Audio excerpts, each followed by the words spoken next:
ladies and gentlemen, I would hereby like to officially nominate as the invention of the century, the selfie. The selfie has changed the world. It has now evolved into the Wi-Fi and the vlog. Here is a park in Indonesia, this in Kalibiru near Yogyakarta in Indonesia, where people are waiting in line for hours for the chance to take the perfect selfie. Bloomberg calls it the Instagram park. It is an honor for me to fulfill the invitation from President Biden to visit Washington, D.C. The U.S. is one of the most important partners for Indonesia, and we agreed to elevate our partnership into comprehensive strategic partnership. But most importantly, we have to give a real meaning to it. For Indonesia, economic cooperation is priority, including on supply chains issues. Indonesia also wishes our partnership contribute to regional and global peace and prosperity. So Indonesia appeal to the U.S. to do more to stop the atrocities in Gaza. Ceasefire is a must for the sake of humanity. Once again, thank you for your invitation, President Biden. Thank you. So now our remain is for you to jump on board and join with us together to become a multi-trillion dollar economy. So I suggest you, don't wait too long. Don't just sit and watch. This is a golden opportunity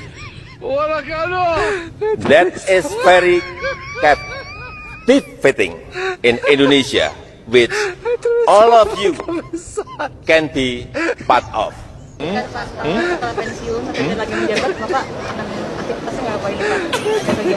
Pulang ke Solo dulu. Pulang ke Solo dulu.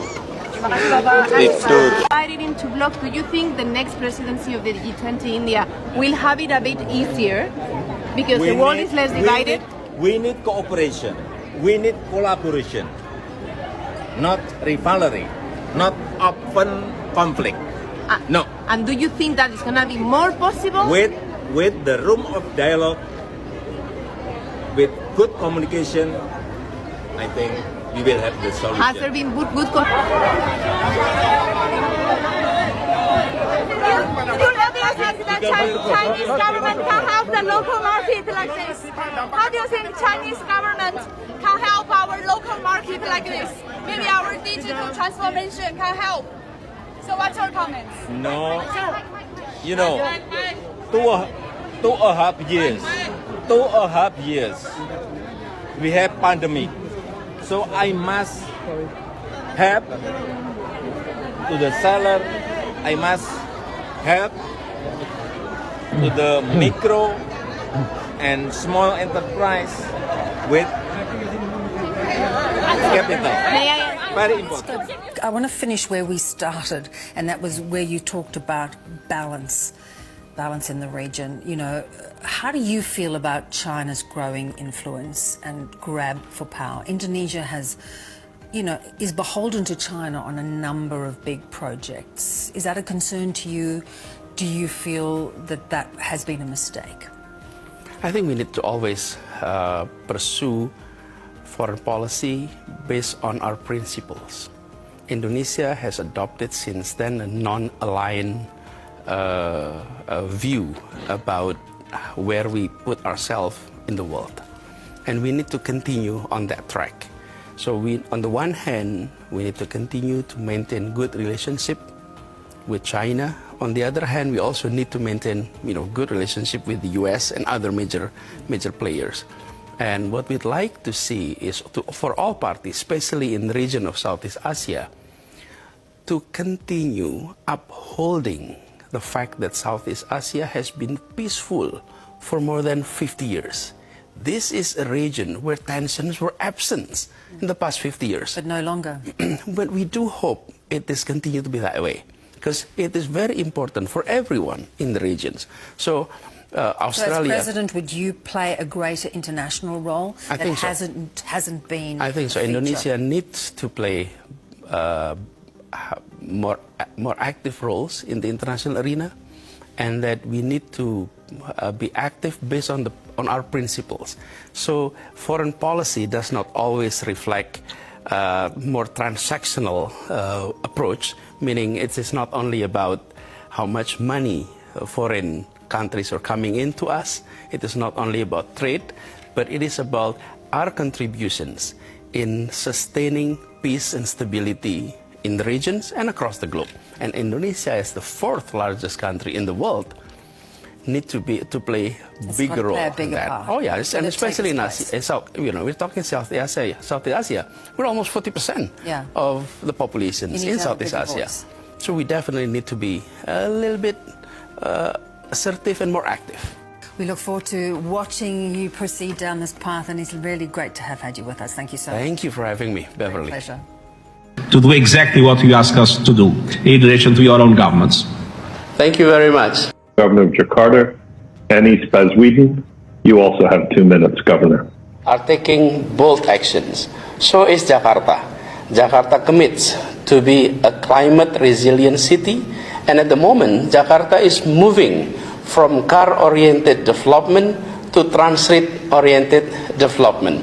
And Jakarta is leading in sustainable transportation and mobility transportations, and we would like to continue even further.